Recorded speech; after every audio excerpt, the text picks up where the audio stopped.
हालांकि president Donald Trump Iran के खिलाफ जंग को रोकने के मूड में तो बिल्कुल नहीं दिख रहे हैं। आज अमेरिका में सुबह होते ही ट्रंप ने फिर से दावा कर दिया कि कुछ दिनों तक ऑपरेशन चलाने के बाद अमेरिका स्ट्रेट ऑफ हॉर्मुज को आसानी से खुलवा लेगा। ईरान के तेल भंडारों पर कब्जा होने के बाद अमेरिका खूब पैसे कमाएगा और दुनिया में तेल की भरमार होगी, कीमतें अपने आप नीचे आ जाएंगी।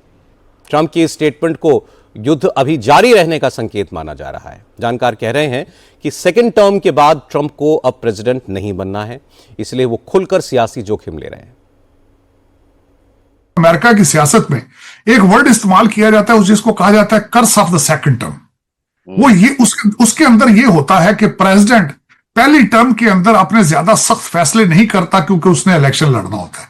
सेकंड टर्म में जब प्रेसिडेंट को यह पता होता है कि मैंने इलेक्शन नहीं लड़ना, वो अपना मैंडेट और अपनी लेगेसी के बारे में इतना ज्यादा वो टची हो जाता है कि वो हर चीज को बलाए ताक रख के ऐसे फैसले करता है जिस तरह की डोनाल्ड ट्रंप साहब ने कर लिया। चाइना को कहते हैं तुम डोनाल्ड ट्रंप की गारंटी दो। डोनाल्ड ट्रंप की गारंटी कौन देगा, मुझे ये बताएं। इमरान खान की गारंटी फिर भी पिंकी पीरनी दे लेती है, यहां तो पिंकी पीरनी भी नहीं है। तो ये मसला ये है, ट्रस्ट फैक्टर है।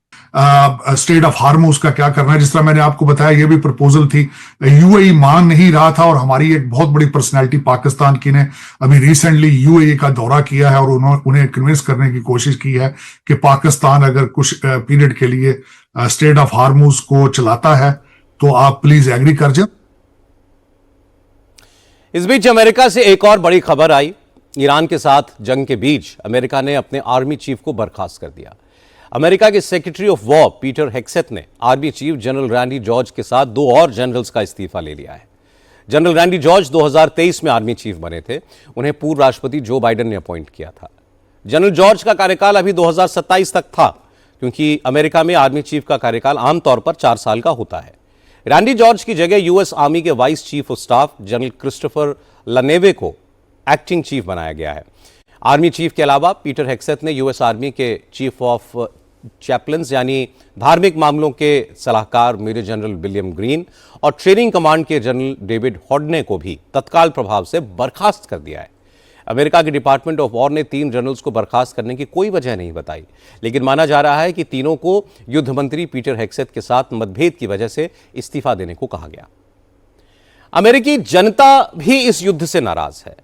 अमेरिकी न्यूज चैनल CNN के एक सर्वे के मुताबिक अमेरिका में 69% लोग इस युद्ध को बेवजह मान रहे हैं और इसकी वजह से तेल महंगा होने से नाराज हैं। यहां तक कि ट्रंप की रिपब्लिकन पार्टी के भी करीब 40% सपोर्टर्स ने ईरान युद्ध का विरोध किया है। चूंकि अमेरिका की अपनी इंटेलिजेंस रिपोर्ट यह बता रही है कि 35 दिन की बमबारी के बाद भी ईरान की मिलिट्री पावर कोई खास कम नहीं हुई है, इसलिए अमेरिकी जनरल भी अब बंद कमरों में होने वाली बैठकों में युद्ध खींचने का विरोध कर रहे हैं।